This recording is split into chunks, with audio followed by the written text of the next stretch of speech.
Coach, as far as this game goes, you guys have played Bishop Dwenger. The week before that, you played Bishop Lures. Now you got Snyder, kind of a murderer's row as far as SAC tradition goes. What do you carry over from those games? Because Saints and the Knights, those were blowouts in your favor. Well, we carry over the fact that I think we've progressively gotten a little bit better. I don't know, we're not where we want to be yet at all, but the fact that we have played well in consecutive weeks, and I think we got a little bit better last week, and we're looking for that same consistent improvement each week, and that's how you get ready for the playoffs, which is what we're aiming for.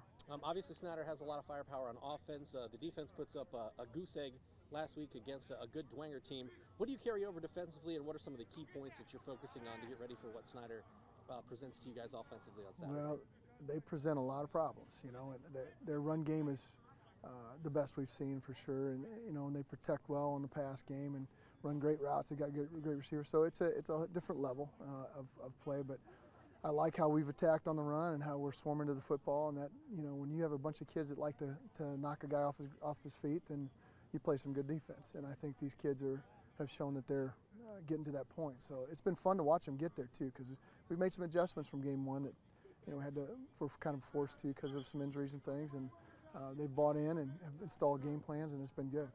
When you take a look at your team offensively, Jai has obviously had a fantastic start to the season.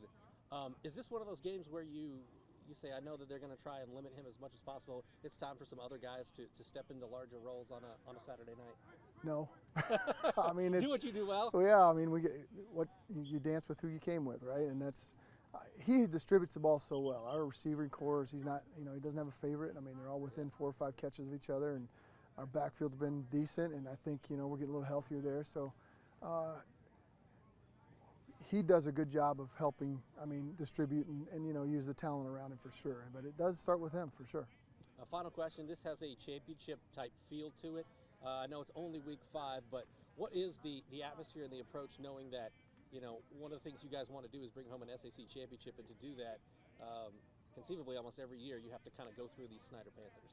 Well, that's almost a given for everybody in the conference. They know if we're going to win this thing that we have to go through Snyder, and we're in a position now, game 4, we're 4-0, and so are they. So every time you win a game, it makes the next game a little bit bigger, and I think that's where we're at. And they are too. They're in the same boat. And this is, if whoever wins is only going to have 5 wins, and so there's 4 more to go, and so it's still a long season. But you're right, it goes a long way because everybody knows it goes through Snyder. All right. Anything else you'd like to add, Coach? No.